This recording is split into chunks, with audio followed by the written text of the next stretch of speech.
오늘날 전 세계 곳곳에 수많은 사람들이 주일만 되면 예배를 드립니다. 다 하나님의 살아계심을 믿습니다. 그러나 하나님의 능력을 경험하는 사람은 소수에 불과합니다. 왜 그럴까요? 바로 우리가 하나님의 능력을 제한하기 때문입니다. 무디는 4살 때 아버지가 죽고 극심한 가난 속에서 초등학교 5학년밖에 나오지 않았습니다. 그가 주일학교 교사로 섬기겠다고 하니 교회에서는 그를 학력이 없다고 교사로 세워주지 않았습니다. 그는 자기 주변에 있는 아이들 10명 정도, 16명 정도까지를 모아서 아이들에게 계속 전도를 했고 2, 3년 만에 1000명이 되었습니다. 그리고 미국에 가장 영향력 끼치는 목회자가 되었습니다. 그는 자기의 한계를 넘어 위대한 삶을 살았던 것이죠. 찰스 스펄전은 정식으로 목회자 훈련을 받지 않았습니다. 15살 때 자신의 죄인됨을 깨닫고 주님을 믿기 시작하였고 19살 때 시골에 있는 조그만 교회가 와서 말씀을 전해달라 해서 그로부터 말씀을 전하기 시작하였습니다. 그는 자기의 한계를 넘어 설교의 황태자라는 말을 듣는 위대한 목회자가 되었습니다. 화니 크로스비는 태어난 지 6주 만에 의사의 실수로 맹인이 됩니다. 그리고 얼마 있지 않아 아버지가 곧바로 돌아가십니다. 그녀는 앞이 보이지 않는 맹인과 가난이라는 한계를 넘어 위대한 삶을 살았습니다. 그녀는 맹인으로 찬송가 8,000곡을 작사하는 삶을 살았고 가는 데마다 말씀을 전하다가 93세의 나이로 하나님께 부름을 받는 위대한 삶. 우리 찬송가에도 약 30곡 정도가 그녀의 곡이 실려 있습니다. 허드슨 테일러는 대학도 마치지 않고 22살에 중국에 들어가서 선교를 하였습니다. 그가 중국 사람으로부터 숱한 핍박과 고난을 받았고 중국에서 아내가 죽고 4자녀가 다 죽는 극심한 고난과 한계를 뛰어넘는 삶을 살아 125개의 학교를 세웠고 직접 전도한 사람이 1만 8천 명이나 되었습니다. 그는 중국 내지 선교회라는 지금의 OMF를 만든 선교회를 만든 리더였고 그 당시에 800여 명의 선교사가 함께 일하는 그 당시 최대의 선교회를 이끌었습니다. 그도 또한 자기의 한계를 뛰어넘는 위대한 삶을 살았습니다. 여러분, 하나님에게 위대하게 쓰임받았던 사람들은 모두 다 자기의 한계를 넘어 하나님의 능력으로 위대한 삶을 살았습니다.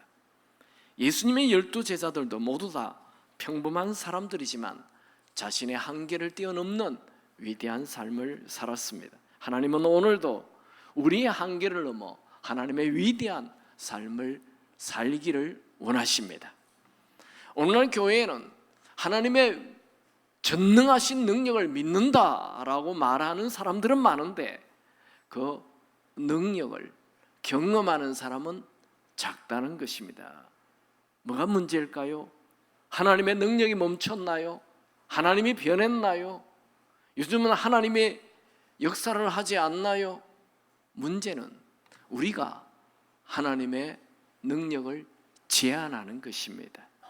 하나님은 오늘도 우리를 통해 하나님의 위대한 일을 행하시길 원하십니다.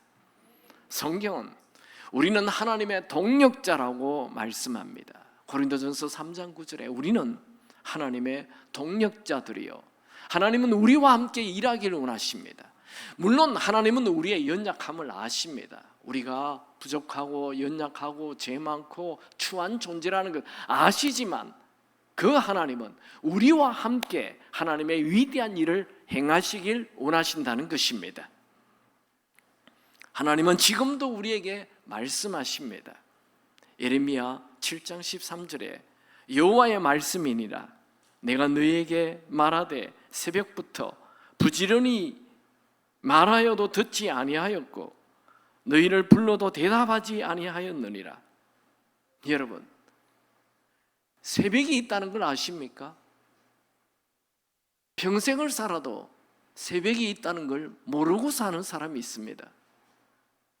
새벽이 있다는 것을 아는 사람은 새벽에 일찍 깨어난 사람입니다. 새벽은 있습니다. 그러나 모르는 사람도 많습니다. 하나님은 살아계십니다. 그런데 하나님의 살아계신 능력을 모르는 사람이 많습니다. 문제는 하나님의 능력이 없음이 아니고 내 쪽에서 하나님의 능력을 제한하는 것이죠. 하나님은 무에서 유를 만드신 분이십니다. 이 세상에 아무것도 없을 때 이 온 천지를 말씀으로 창조하신 분이십니다. 하나님은 생명이 없는 곳에 온 우주 땅에 생명을 주신 분이십니다. 하나님은 우리를 통해 하나님의 능력을 나타내기는 원하십니다. 하나님의 지혜는 무궁하고 하나님의 능력은 무한합니다. 하나님은 여러분을 통해 하나님의 능력을 드러내길 원하십니다. 저는 오늘 우리가 잘 아는 복음서에 나오는 하나님의 능력을 제한한 사건을 살펴보길 원합니다. 마가복음 6장 7절에서 13절에 보면 예수님은 제자들을 둘씩 짝을 지어 동네로 보내어서 귀신을 쫓아내고 병자를 치유하는 하나님의 능력을 나타내는 삶을 살게 했습니다. 마가복음 6장 7절에 12제자를 부르사 둘씩 보내시며 더러운 귀신을 제어하는 권능을 주시고, 정말 제자들은 가는 데마다 귀신이 쫓겨나갔고 많은 병자들이 다 치유가 되었습니다. 정말 놀라운 기적이었습니다.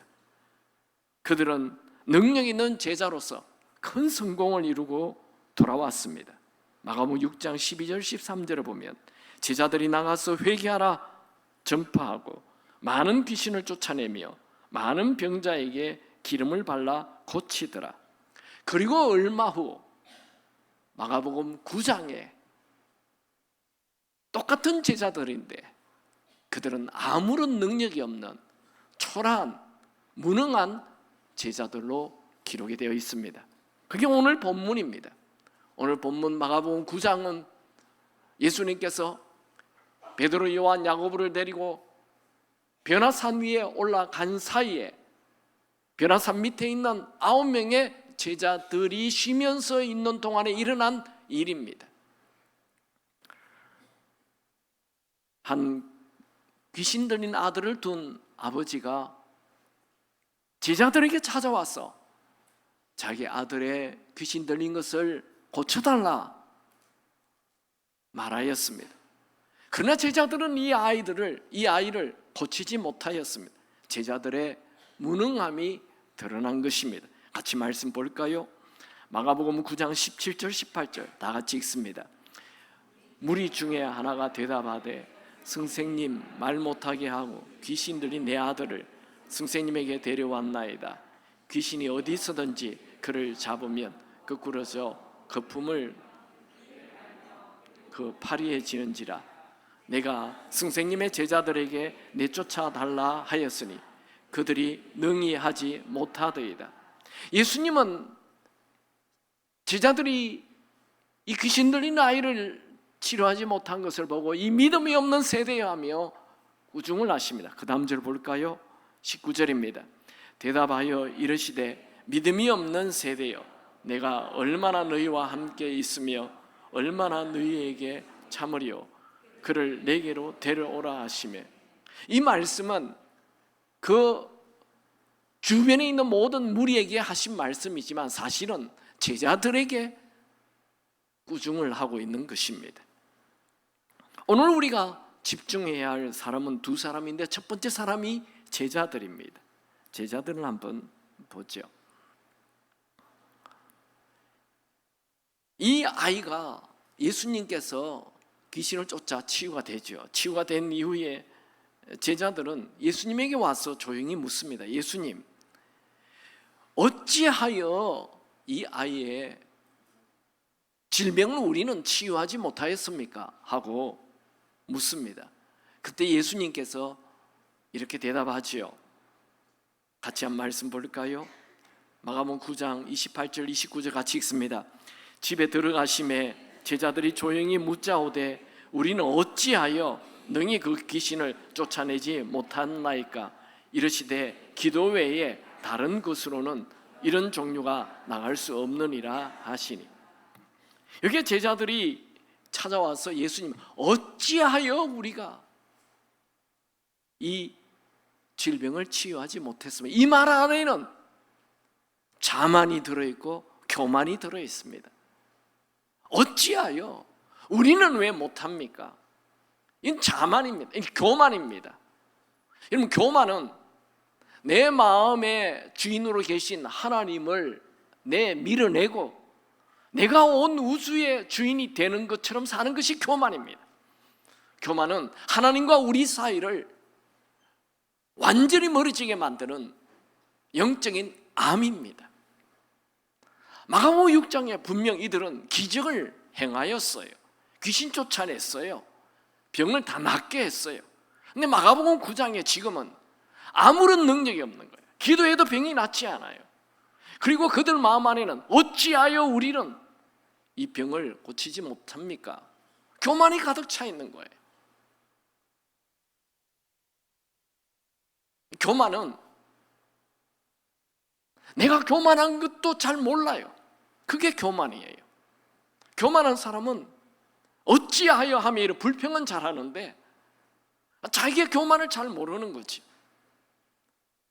여러분, 이렇게 이 병자가 치유되는 것은 제자들의 능력이 아닙니다. 내가 하나님과 가까워질 때 하나님의 능력이 내 안에 머물러 있다가 그냥 흘러나오는 것이 능력인 것입니다. 그래서 예수님은 기도 외에는 이런 일이 일어나지 않는다. 기도는 내 힘으로 살지 않고 하나님의 힘으로 살겠다는 게 기도죠. 날마다 엎드려 있는 것이 기도죠. 겸손함이 기도죠.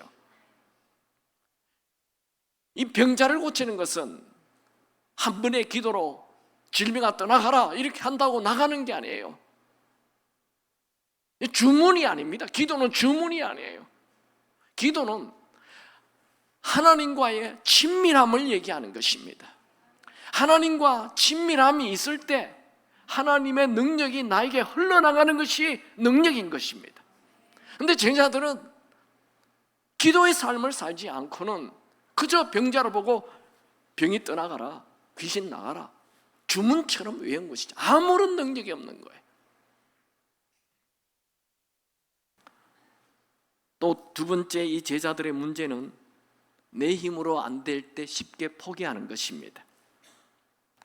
그들에게 찾아온 이 귀신 들린 아이의 아버지가 와서 도와달라고 할 때 기도합니다. 예수 이름으로 물리칩니다. 계속 기도했습니다. 또 기도했습니다. 그런데 그 귀신 나가지 않는 것입니다. 그리고 주변에 있는 서기관들이 조롱합니다. 너희들 기도한다고 그게 나갔냐? 그게 말이나 될 법한 일이냐? 조롱을 받고 있어요. 자기가 생각해도 이게 더 이상 되지 않는 것입니다. 기도했는데 아무 일이 일어나지 않잖아요. 또 했는데 아무 일이 일어나지 않잖아요. 몇 번 더 기도했어요. 그런데 아무 일이 일어나지 않으니까 그냥 포기한 것입니다. 하나님의 능력은 여기까지인가? 전에는 분명히 능력이 나타났는데 지금은 능력이 안 나타나네? 안 되나 보다. 그리고 좀 시무룩해졌습니다. 좀 냉소주의가 되었습니다. 아니, 그들이 계속 기도하는 마음이 있다면 예수님이 변화산에서 내려왔을 때 뛰어가서 예수님, 이 아이가 병들었는데, 귀신 들렸는데 우리가 기도했는데 낫지 않습니다. 빨리 좀 오셔서 좀 치유해 주십시오. 이렇게 해야 되지 않습니까? 그런데 그들은 이미 포기했습니다. 그리고 시무룩해졌어요. 냉소주의가 됐어요. 뭐 기도한다고 되냐? 기도해봤자 뭐 안 되던데. 교회에 오래 다닌 분들 중에 이런 분들이 많습니다. 누군가가 처음 예수를 믿고 뜨겁게 신앙생활하고 막 열심히 섬기고 막 찬양도 뜨겁게 하고 이러면, 그래 나도 처음에는 그랬어. 시무룩해집니다. 또 냉소주의가 됩니다. 뭐 그렇게 한다고 다 되나? 지금 이 제자들은 하나님이 능력이 없는 것이 아니고 하나님의 능력을 내 쪽에서 제한한 것입니다. 여러분, 내 한계를 넘어 일하시는 하나님의 능력을 끝까지 믿으시기 바랍니다. 우리는 하나님을 믿는다 말은 하는데 그냥 쉽게 하나님의 능력을 제한합니다. 제자들은 예수님께서 수많은 기적을 일으키고 병든 자를 낫게 하고 귀신을 쫓아내는 것 보았습니다. 하지만 그들은 기도를 하다 낭망하였고 결국 하나님의 능력을 제한한 것입니다. 여러분 쪽에서 하나님의 능력을 제한하지 않기 바랍니다. 하나님에게는 못 고칠 질병이란 없습니다. 하나님은 모든 병을 고치십니다. 하나님께서 넘지 못할 산이란 없습니다. 하나님께서 건너지 못할 강이란 없습니다. 두 번째 우리가 보아야 할 사람은 귀신 들린 아들의 아버지입니다. 이 귀신 들린 아이의 아버지는 아이의 질병이 낫기 위해 온갖 힘 닿는 데까지 노력을 다 했지만, 노력을 했기 때문에 지금 제자들에게까지 찾아온 것 아닙니까? 그러나 제자들조차도 자기의 아들을 고치지 못하자 예수님에게 와서 이제 낙심의 말을 합니다. 예수님께서 그 아이를 데려오라 하니까 그 아이가 예수님 곁에 오자 더 발작을 합니다. 같이 마가복음 9장 20절을 읽겠습니다. 이에 데리고 오니 귀신이 예수를 보고 곧 그 아이로 심히 경련을 일으키게 하는지라 그가 땅에 엎드려져 구르며 거품을 흘리더라. 예수님은 아이의 아버지에게 이 아이가 언제부터 그랬느냐 묻죠. 볼까요? 9장 21절. 예수께서 그 아버지에게 물으시되 언제부터 이렇게 되었느냐 하시니 이르되 어릴 때부터이니이다. 질병이 어릴 때부터 시작되었다는 말은 이 병이 오래됐다는 거죠. 이미 불치의 병이 되었다는 것입니다. 불가능하다는 거죠. 아이의 아버지는 예수님 곁에 오자 아기가 조금도 더 좋아지기는커녕 더 심하게 발작을 하자 이제 아예 체념을 한 듯 예수님 뭔가 할 수 있다면 좀 도와주시죠. 그 말에는 믿음이 있는 게 아닙니다. 이제 체념한 듯 툭 던지는 말입니다. 여러분, 우리 하나님에게는 한계란 없습니다. 하나님은 아무리 오래된 불치병이라도 치유하십니다. 예수님은 이 아이의 아버지에게 아주 유명한 말씀을 하죠. 마가복음 9장 23절 다 같이 읽습니다. 예수께서 이르시되 할 수 있거든이 무슨 말이냐? 믿는 자에게는 능치 못할 일이 없느니라. 이 아이의 아버지에게는 예수님에게 자기의 아들을 데리고 가서 치유될 것이라는 약간의 믿음을 가지고 왔어요. 그런데 예수님의 제자들이 고치지 못하자 포기한 거예요. 여러분, 우리는 무슨 일을 당해도 낙심하지 말고 하나님의 능력을 제한하지 말아야 합니다. 아무리 기도해도 소용이 없다 이런 말 하지 마세요. 그것이 바로 제자들의 마음이고 또 이 아이 아버지의 마음이기도 합니다. 여러분, 기도는 끝까지 기도하고 기대하고 기다리는 것입니다. 기도는 계속 하늘에 기도를 쌓는 것입니다. 낙심하지 말고 계속 믿음으로 기도를 쌓으시기 바랍니다. 하나님은 내 한계를 넘어 위대한 일을 행하시는 분인 것을 믿으시기 바랍니다. 내 안에 한계를 넘어 일하시는 주, 크신 주의 은혜 내 삶을 이끄시네. 인생의 처음과 끝을 주관하시니 모든 삶 주님께 맡기네. 내 안의 한계를 넘어 일하시는 주, 크신 주의 은혜 내 삶을 이끄시네. 인생의 처음과 끝을 주관하시니 모든 삶 주님께 맡기네. 할렐루야. 한번 복창합시다. 할 수 있겠냐가 무슨 말이냐? 믿는 자에게 능치 못할 일이 없다. 한 번 더 합니다. 주먹을 불끈 쥐고 할 수 있겠냐가 무슨 말이냐? 믿는 자에게 능치 못할 일이 없다.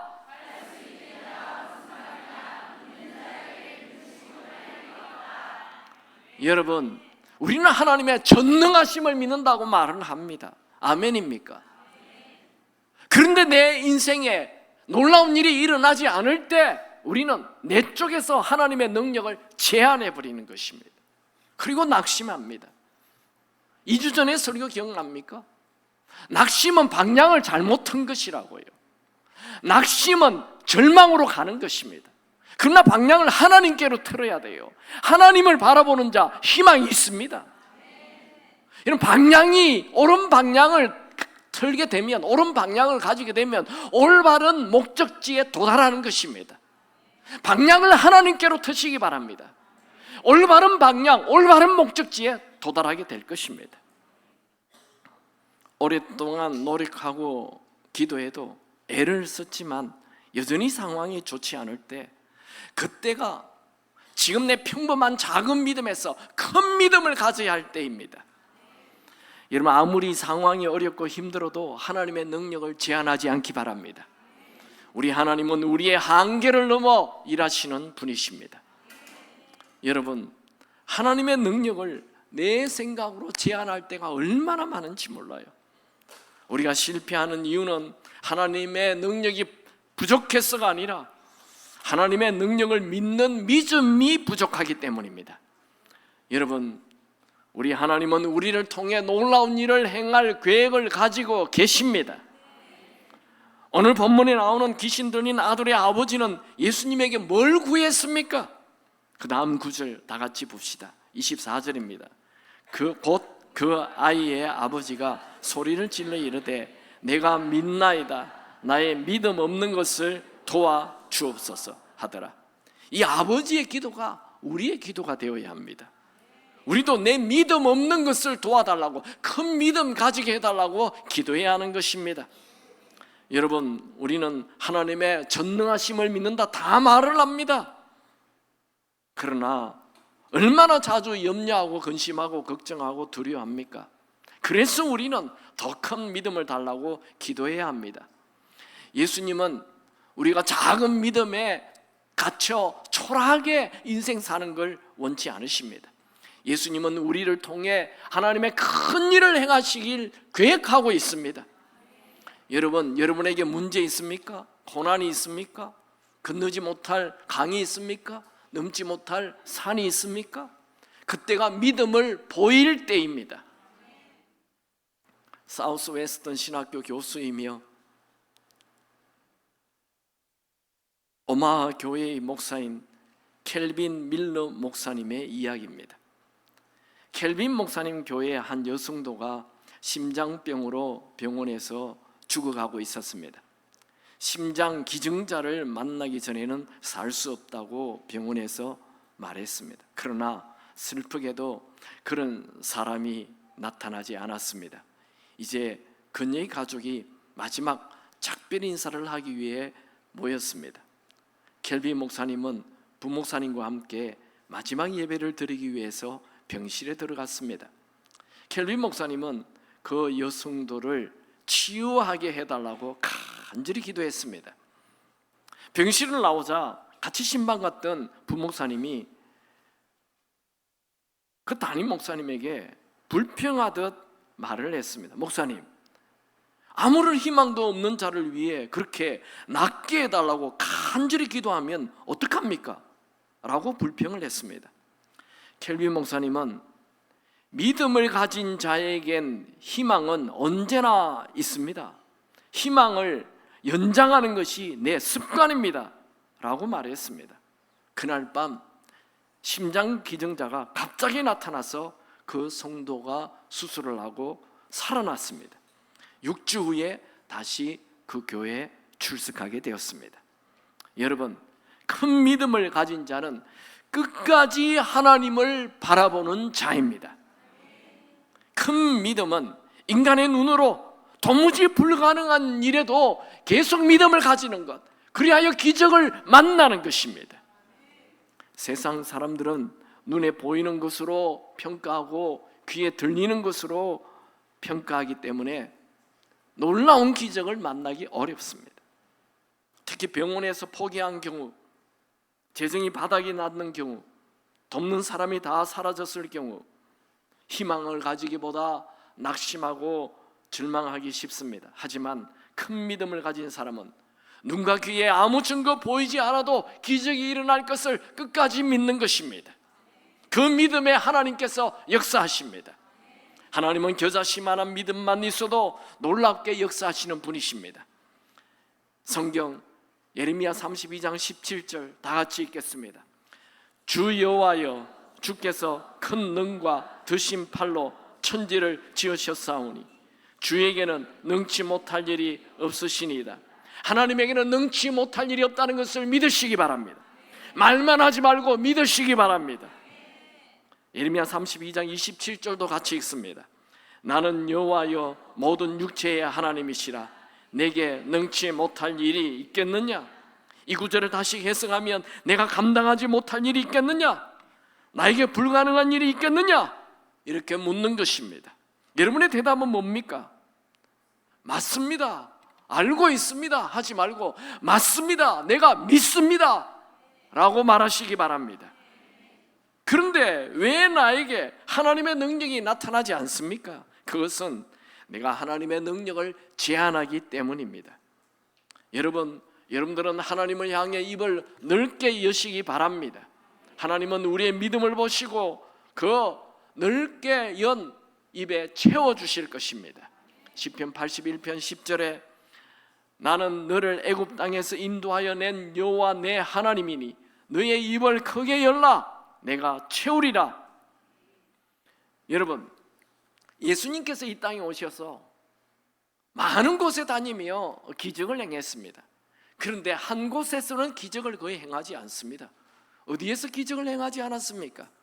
그것은 바로 예수님이 자란 나사렛 동네에서는 기적을 거의 행하지 않습니다. 왜냐하면 주변 사람들이 저 목수의 아들이잖아, 우리가 아는 예수잖아, 제가 무슨 능력을 행한다고 그래 하며 예수님을 향한 아무런 기대, 아무런 믿음을 가지지 않기 때문에 예수님이 그곳에서는 기적을 행하지 않았다라고 기록하고 있습니다. 말씀 볼까요? 마태복음 13장 58절 그들이 믿지 않음으로 말미암아 거기서 많은 능력을 행하지 아니하시니라. 아니, 예수님 능력이 있잖아요. 그런데 왜 능력을 안 행하십니까? 주변 사람이 안 믿으니까. 그들이 스스로 예수님의 능력을 제한해버린 것입니다. 지금도 하나님은 하나님의 위대한 능력을 우리에게 행하십니다. 그런데 우리 쪽에서 하나님의 능력을 제한하면 그 능력은 나타나지 않는 것입니다. 말씀은 믿고 기대할 때 그 기적이 일어납니다. 그런데 우리가 그 기대를 중간에 포기한다는 거예요. 오늘 말씀을 정리합시다. 저는 세 가지로 정리해 보고 싶습니다. 첫 번째, 우리에게는 왜 능력이 나타나지 않나요? 우리에게는 왜 하나님의 놀라운 기적이 일어나지 않나요? 첫 번째, 죄를 버려야 합니다. 제자들은 교만의 죄가 있었습니다. 그만한 죄가 있었습니다. 자기 힘으로 모든 것을 할 수 있다는 죄가 있었습니다. 여러분, 어제의 성공이 오늘의 성공을 보장해 주지 않습니다. 내 마음에 죄가 가득 차면 하나님의 모든 능력은 사라지는 것입니다. 그러므로 우리는 날마다 겸손해져야 합니다. 그게 기도입니다. 엎드리는 것입니다. 그분의 능력으로 사는 것입니다. 내 힘으로 사는 것을 다 내려놓고 그분의 힘으로 사는 것. 기도가 필요하지 않는 날은 없습니다. 매일 겸손하게 그분 앞에 엎드리시기 바랍니다. 하나님을 떠나서는 아무것도 할 수 없다 말씀하신 분이 예수님이십니다. 예수님도 그런데 하물며 우리가 하나님을 떠나서 뭘 할 수 있겠습니까? 날마다 기도하고 날마다 그분 앞에 엎드리는 겸손함으로 살아야 하는 것입니다. 제자들이 그 아이의 병을 치유하지 못한 이유는 바로 교만 때문이었습니다. 또한 두 번째는 기도 외에 이런 일을 치유할 수 없다 말한 것, 그것은 그들이 기도 생활을 하지 않았다는 것입니다. 평소에 경건한 삶을 살아야 하나님의 능력이 나타납니다. 평소에 기도의 삶을 살아야 하나님의 능력이 나타납니다. 저는 여러분에게 묻고 싶습니다. 여러분 하루에 얼마나 기도하십니까? 최소한 30분, 최소한 1시간의 기도의 생활을 하십니까? 기도는 하지 않으면서 능력은 나타나기를 원합니다. 아니요, 기도하지 않는다는 것은 내 힘으로 산다는 얘기입니다. 그 사람의 능력 나타나지 않습니다. 낮아져야 합니다. 매 순간 기도의 삶을 살아야 합니다. 저는 여러분들을 권면하고 싶습니다. 하루에 최소한 30분, 1시간 기도하시길 권면합니다. 그게 새벽 예배입니다. 할 수만 있다면 새벽 예배 나와서 이렇게 주님 앞에 엎드리시기 바랍니다.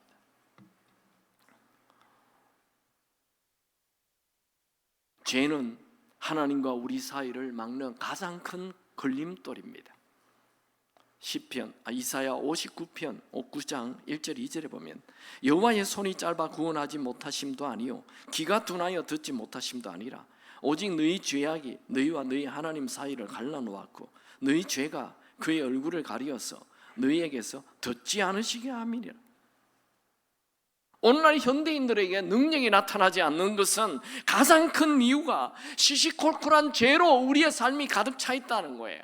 눈에 보이는 게 다 죄입니다. 귀에 들리는 게 다 죄입니다. 입으로 나오는 말이 다 죄입니다. 그러니 어떻게 하나님의 능력이 나타나겠습니까?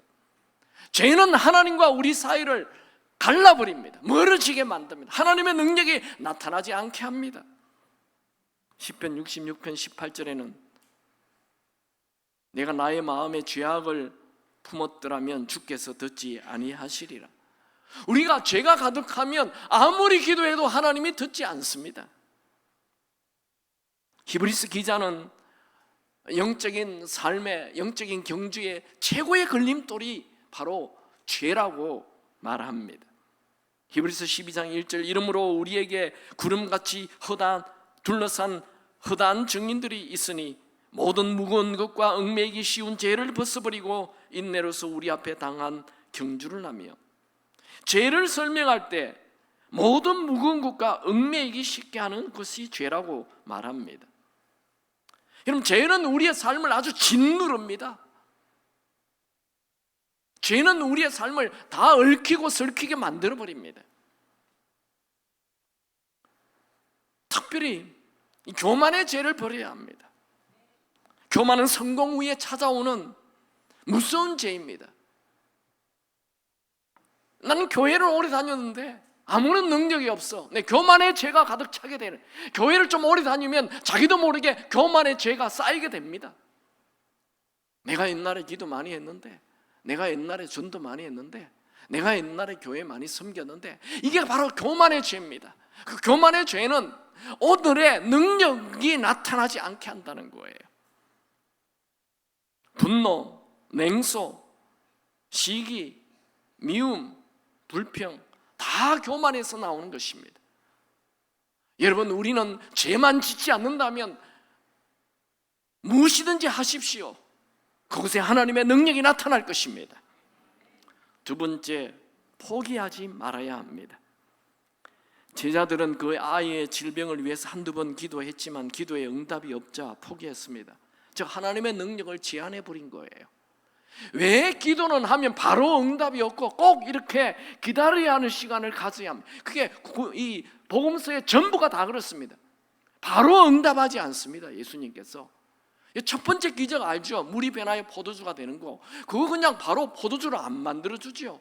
내가 무슨 상관이 있습니까? 하며 예수님이 그냥 거리를 둡니다. 왜요? 믿음을 쌓게 하는, 믿음을 가지게 하는 거예요. 바로 응답이 되지 않는 것은 믿음을 크게 키우는 거예요. 제자들은 예수님의 하나님의 능력 믿어요. 그러나 기도를 포기한 거예요. 그들은 기도에 응답이 없자 시무룩해졌습니다. 그리고 냉소주의가 되었습니다. 교회 안에 이 냉소주의가 많습니다. 교회 좀 오래 다닌 분들은 뭘 하자 그러면 뭐 그거 한다고 당장 내일 집회도 똑같아요. 내일부터 부흥회 한다 그러면 처음 교회 다니는 분들은 막 열심을 내고 막 나와서 막 매달리고 은혜 받아야 되겠다 그러는데 교회 좀 오래 다니면 뭐 집회 내가 한두 번 했냐 이러면서 특별한 일이 있으려고, 그러니까 아무 일이 일어나지 않는 거예요. 왜요? 내 쪽에서 제한해버렸기 때문에. 하나님의 능력을 내 쪽에서 제한했으니까 능력이 나타날 이유가 없죠. 하나님의 능력은 지금도 나타납니다. 지난번에 김인중 목사님 집회 때 은혜 받은 분들이 있어요. 기적이 일어난 분이 있어요. 저는 들려요. 그런데 아무 일이 없었던 분들 많아요. 왜요? 내 쪽에서 제한한 거예요. 이번 집회도 아마 큰 은혜 받는 분이 있고 병이 낫는 분이 있고 기적이 일어나는 분이 있을 것입니다. 그분은 사모한 사람이에요. 하나님의 능력을 기대한 사람이에요. 그런데 시무룩한 사람들, 냉소주의자들은 아무 은혜 없습니다. 내일 집회가 여러분 인생의 마지막 집회인 것처럼 매달리시기 바랍니다. 제일 앞에 와서 매달리시기 바랍니다. 간절히 기도하시기 바랍니다. 반드시 하나님은 은혜 베풀어 주실 것입니다. 예수님은, 제가 2주 전에 한 설교 기억납니까? 항상 기도하고 낭망하지 말라.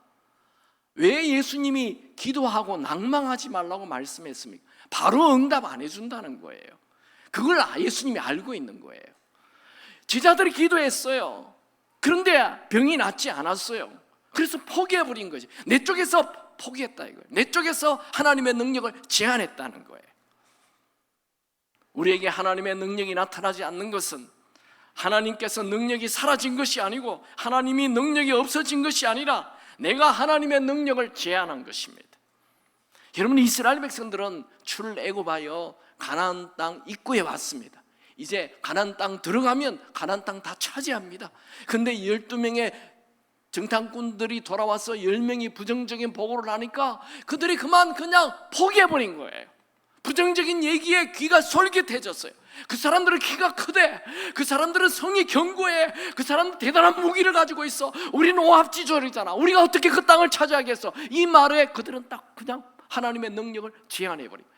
그들이 이 광야길을 통과한 것 이스라엘 백성의 능력이었습니까? 하나님의 능력이었잖아요. 가나안 땅 차지하는 거 이스라엘 백성의 능력입니까? 하나님의 능력입니다. 하나님의 능력을 끝까지 믿으시기 바랍니다. 우리는 몇 번 기도하다가 그거 안 돼, 에이 기도해봤잖아 하고 내 쪽에서 하나님의 능력을 딱 차단해버려요. 저는 개척해서 지금까지 우리 교회는 매년 여름 단기 선교를 갔어요. 한 번도 멈춘 적이 없어요. 늘 갈 때는 저에게 들립니다. 목사님, 나밖에 안 가는데요? 어떡하죠? 기다리세요. 최소한 10명은 갑니다. 매년 그랬어요. 포기하면 못 가는 거예요. 그러나 계속 기도하면 하나님이 사람 채우시고 재정 채워주시고 다 하게 하십니다. 내 쪽에서 제한하면 아무 일이 일어나지 않는 거예요. 한두 번 기도하고 포기하는 것 너무 많이 하잖아요. 여러분, 하나님의 능력을 제한하지 않기 바랍니다. 세 번째, 큰 믿음을 가지십시오. 귀신 들린 아이의 아버지는 제자들이 치유하지 못하자 예수님에게 와서 혹시 예수님 할 수 있다면 좀 도와주십시오. 거의 포기입니다. 그는 스스로 하나님의 능력을 제안했죠. 이때 예수님께서 믿는 자에게는 능치 못한 일이 없다 하며 큰 믿음을 가질 것을 요구했습니다. 여러분, 우리는 이 작은 믿음에서 점프하여 큰 믿음을 가져야 합니다. 하나님은 우리의 한계를 넘어 일하시는 분이십니다. 미국에 가정사역하는 기관이 많은데 제일 유명한 기관이 포커스 온 더 패밀리라는 그런 기관입니다. 이 기관을 만든 사람은 제임스 답슨이라는 박사입니다. 그분의 글을 제가 한번 읽어보겠습니다. 약 50년 전 내가 대학교 4학년 때 그 당시 46세였던 아버지가 피부암 진단을 받았다. 몸 전체로 퍼져갔다. 6주 방사선 치료 후 차도가 없으면 오른손을 절단해야 한다고 했다. 예술가인 아버지의 오른손이나 생명을 잃을 수도 있다는 말에 온 가족이 두려워했다. 우리 가족은 아버지를 위해 전심으로 기도했다. 방사선 치료 4주나 하였지만 전혀 차도가 없었다. 담당 의사는 손을 절단하는 수술을 하자고 말했다. 아버지는 병원을 나와 교회 목사님에게 찾아가 손등에 기름을 바르고 주님께 암을 치료해달라고 요청 기도를 하였다. 목사님과 함께 기도한 후 정확하게 이틀 뒤 피부암은 치료가 되었고 그 뒤로 한 번도 재발하지 않았다. 여러분, 우리는 상식에 갇혀 살 때가 많습니다. 물론 상식도 하나님이 주신 거예요. 그러나 우리는 상식 넘어 하나님의 초자연적인 일에 대하여 열려 있어야 됩니다. 여러분, 우리가 사람과 사람을 만나면 그냥 일상적인 일밖에 일어나지 않습니다. 그러나 사람인 우리가 하나님을 만나면 놀라운 일이 일어나는 것입니다. 하나님은 길이 없는데도 바다에 길을 내셔서 사람들을 건너가게 하십니다. 하나님은 아무리 견고한 여리고성이라도 무너지게 하십니다. 하나님은 이미 죽은 지 사흘이 되었는데 상식적으로 불가능한 일, 무덤 안에 있는 자도 살려내십니다. 여러분, 내 기도가 아무리 해도 응답이 없다고 하나님의 능력을 제한하지 않기 바랍니다. 죽는 순간까지 하나님을 믿으시고 하나님의 능력을 기대하시기 바랍니다. 우리가 믿는 하나님은 말씀 한마디로 온 천지를 창조하신 분이십니다. 하나님은 단 한 명의 생명도 없는 이 땅에 온 우주의 사람들에게 다 생명을 주신 생명의 근원이십니다. 그 하나님이 매일 우리와 동행하기를 원하시고 우리를 통해 하나님의 능력을 나타내기를 원하십니다. 여러분, 우리가 하나님과 함께 한다면 우리의 한계를 넘어 하나님은 놀라운 일을 행하실 것입니다. 하나님에겐 못하실 일이란 없습니다. 여러분, 우리는 하나님의 능력을 경험할 수 있는 무한한 가능성을 가지고 있는 자들입니다. 하지만 안타깝게도 불평과 낙심과 패배의 늪에서 허덕이는 그리스도인들이 많습니다. 문제는 하나님에게 있는 것이 아니라 하나님의 능력을 제한하는 우리에게 있습니다. 여러분, 과거의 능력을 행하셨던 하나님, 구약의 능력을 행하셨던 하나님, 신약의 능력을 행하셨던 하나님, 오늘 지금도 능력을 행하실 것입니다. 그 능력이 여러분에게 나타날 것을 믿으시기 바랍니다. 여러분, 우리는 겨우 입에 풀칠만 하는 정도 생존만을 위한 삶을 넘어 하나님의 무한한 능력을 경험하는 삶이 기다리고 있습니다. 생존을 넘어 위대한 삶을 사는 자 되시기 바랍니다. 여러분, 불평하지 마십시오. 원망하지 마십시오. 낙심하지 마십시오. 여러분, 산이 없는 사람이 어디 있겠습니까?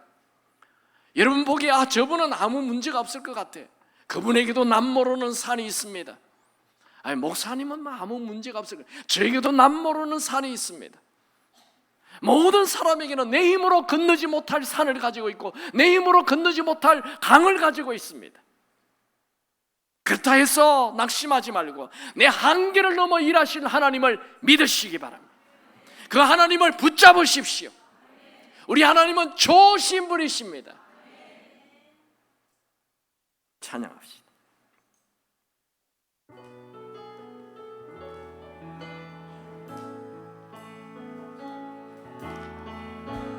주께서 주신 모든 시간 헛된 것 없네.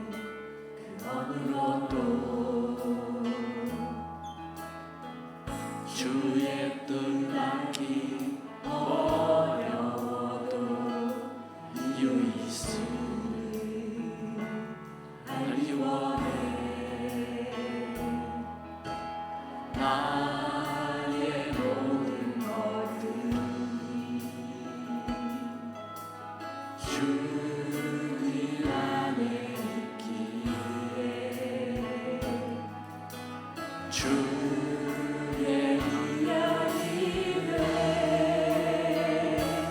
내 안에 한계를 넘어 일하시는 주, 크신 주의 은혜 내 삶을 이끄시네.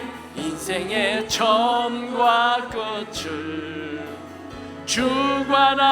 주관하시니 모든 삶 주님. 우리 오른손을 높이 들고 내 안에 한계를 넘어 내 안에 한계를 넘어 일하시는 주, 크신 주의 은혜 내 삶을 이끄시네.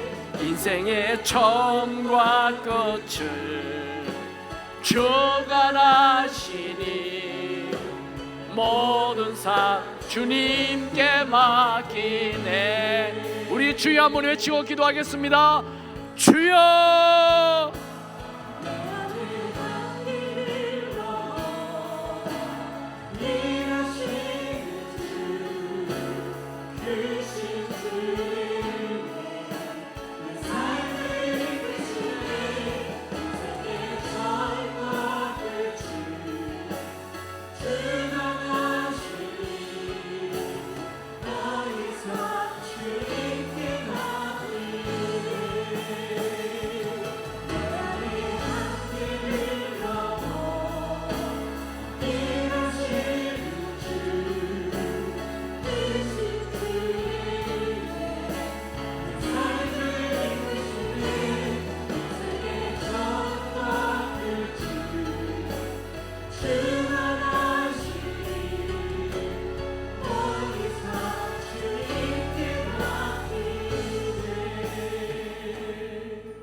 내가 너에게 전한 것은 주께 받은 것이니 곧 주 예수께서 잡히시던 밤에 떡을 가지고 축사하시고 떼어 이르시되 이것은 너희를 위하는 내 몸이니 이것을 행하여 나를 기념하라 하시고 식후에 또한 그와 같이 잔을 가지시고 이르시되 이 잔은 내 피로 세운 새 언약이니 이것을 행하여 마실 때마다 나를 기념하라 하셨으니 너희가 이 떡을 먹으며 이 잔을 마실 때마다 주의 죽으심을 그가 오실 때까지 전하는 것이니라. 하나님 아버지, 말씀에 순종하여 성찬에 참여하기 원합니다. 예수의 피로 우리 안에 있는 모든 문제가 깨끗이 사라지게 하옵소서. 예수의 피로 내 한계를 넘어 위대한 삶을 사는 삶이 되게 하옵소서. 예수님의 이름으로 기도하옵나이다. 아멘. 성찬은 예수님의 명령입니다. 떡은 예수님의 몸을 상징하고 잔은 예수님의 피를 상징합니다. 성찬에 참여함으로 내 안에 있는 모든 연약함이 떠나가고 내 안에 있는 모든 죄악이 떠나가고 새롭게 되는 은혜가 임하게 되기 바랍니다.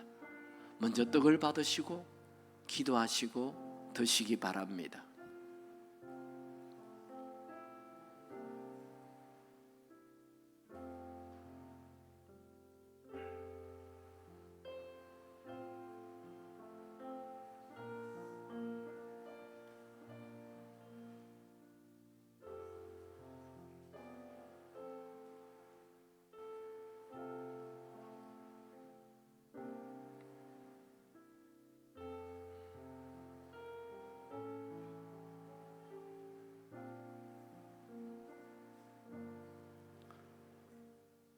떡을 받지 못한 분은 손을 들어 표해 주시기 바랍니다.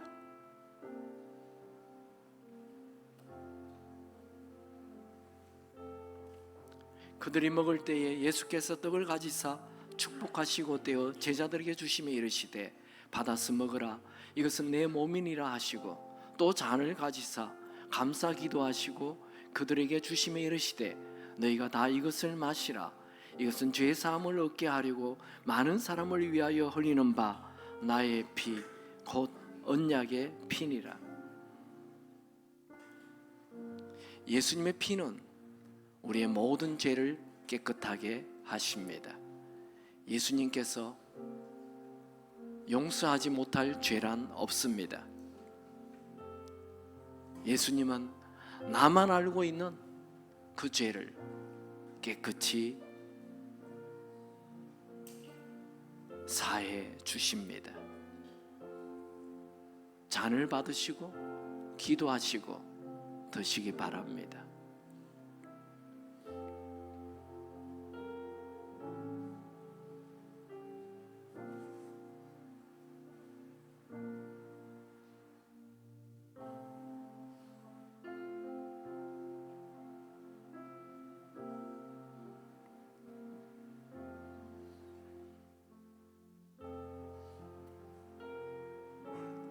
떡을 받으시고 잔을 받지 못한 분이 있으면 손을 들어 표해 주시기 바랍니다.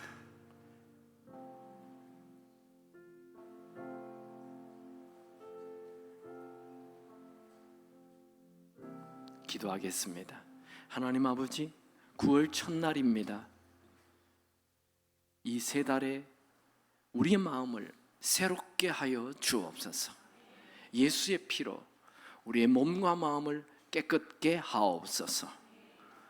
내 한계를 넘어 일하실 주님을 기대하며 살게 하옵소서. 초라한 삶을 버리고 하나님의 능력으로 사는 위대한 삶을 사는 우리 모두가 되게 하옵소서.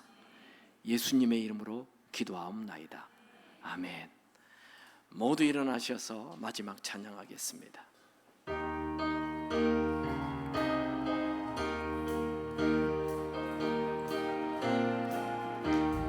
주와 같이 길 가는 건 즐거우니라.